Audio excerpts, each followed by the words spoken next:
Bonjour, je suis Adèle, la fée du chantier. Je suis venue aujourd'hui vous parler d'un sujet qui nous intéresse tous, c'est l'environnement sur les chantiers. Oui, parce que l'environnement, ce ne sont pas que les petites fleurs, ni les petits oiseaux. Ce sont aussi les nuisances provoquées par le chantier, comme le bruit des engins, le va-et-vient des camions, les robinets qui fuient, les envols de poussière, les matériaux et déchets qui traînent, l'énergie qu'on gaspille, enfin bon, bref, la liste est longue. Et il faut bien commencer par quelque chose. Alors, parlons du bruit.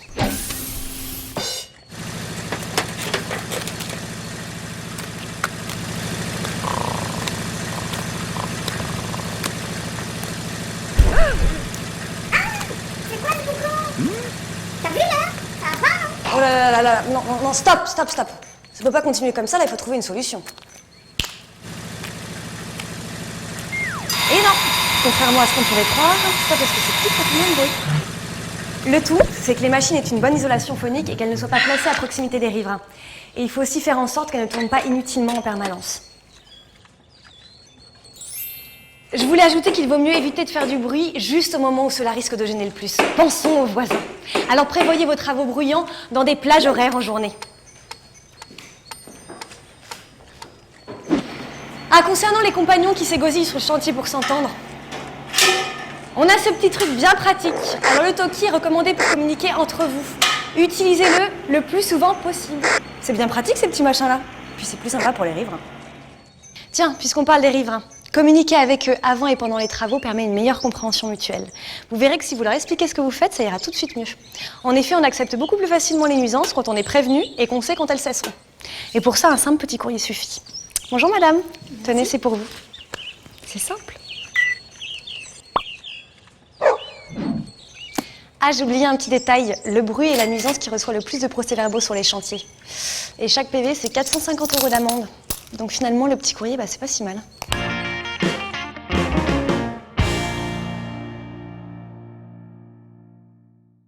Parlons de la circulation des véhicules générés par le chantier. Ah bah oui. Alors là, ça bloque, vous voyez. Alors pourquoi? Eh bien parce qu'il est en train de décharger en plein milieu de la route et qu'on n'a pas prévu visiblement d'espace de livraison spécifique pour le chantier. Alors que finalement, on aurait pu le placer ici par exemple, sans gêner personne.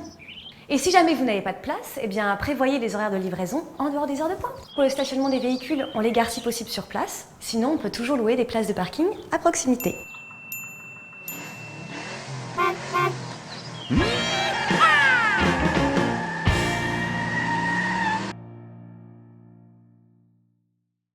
Eh oh, je suis là! Oui, là! Salut! C'est moi! Adèle! La fée du chantier! Alors oui, les nuisances visuelles, c'est quoi? Eh bien, par exemple, c'est ça. Alors, si les clôtures de chantier permettent de cacher ce genre de désagréments, elles permettent également de protéger les alentours du chantier contre d'éventuels accidents. Par ailleurs, de jolies palissades permettent une bonne intégration du chantier dans son proche environnement. Mais attention, les palissades ne dispensent pas de rangée. Un chantier propre et en ordre, c'est plus agréable pour tout le monde. Ah, j'oubliais, les palissades doivent être régulièrement entretenues et nettoyées. Comme ça, les riverains auront toujours une bonne opinion de votre chantier.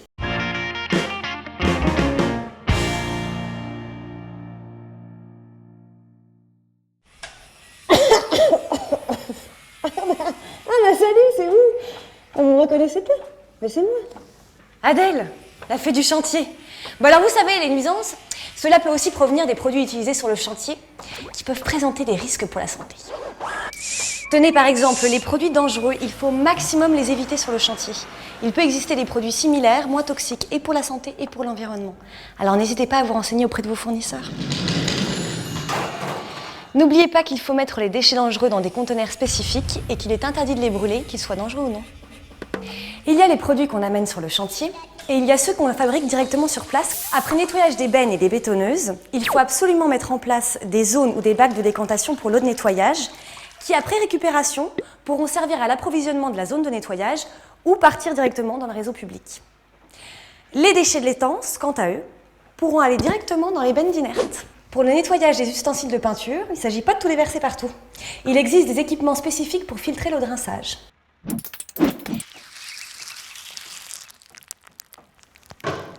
Pour Pour les liquides susceptibles d'être dangereux, comme les essences et les huiles qui présentent un risque d'écoulement dans le sol, il est obligatoire de les stocker dans des bacs étanches sur rétention. Et pour plus de sûreté, il est préférable de ne réserver l'accès à ces zones de stockage qu'aux personnes habilitées. Concernant la pollution à long terme, un exemple parmi tant d'autres. On utilise énormément de polystyrène sur les chantiers pour l'emballage et les réservations. Et il serait vraiment bien d'essayer de diminuer son utilisation en les remplaçant par des réservations en bois ou en plastique. Et en demandant à vos fournisseurs de vous livrer vos produits sur des canons de bois.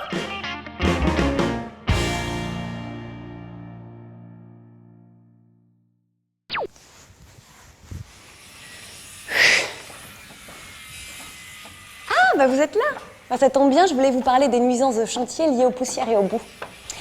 Un chantier propre, c'est mieux pour tout le monde, alors pensez à faire le ménage. Tenez par exemple, les roues des camions sont souvent sales et pleines de boue, et ça peut facilement provoquer ça.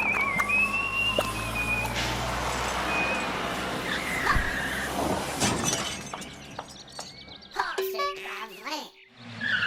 Mais c'est la boue, c'est le camion là-bas. Oh, c'est bon.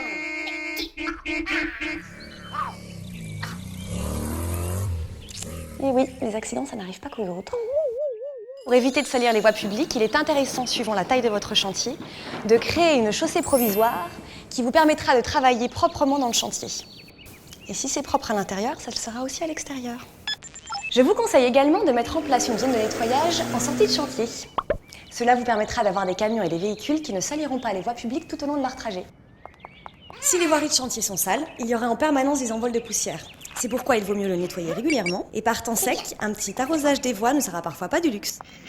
Ah oui, un dernier conseil, les bennes de chantier doivent être protégées par une bâche pour éviter tout envol de déchets type carton, plastique, polystyrène.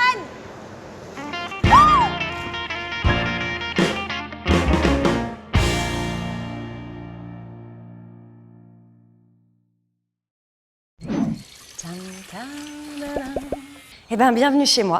Ça tombe bien que vous soyez là parce que justement, je voulais vous parler de la gestion de l'eau et de l'énergie sur les chantiers. Bah oui, il faut faire très attention à ces consommations d'eau et d'électricité. D'ailleurs, l'installation de compteurs vous permet de suivre les consommations dans les cantonnements et sur le chantier. Ah! Et puis traquer les fuites, eh bien, c'est bon pour la planète, mais aussi pour le porte-monnaie. Ah, au fait, pensez à mettre en place des horloges ou des systèmes de détection automatique pour l'éclairage.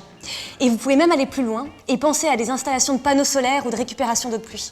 C'est pas bête ça, non ?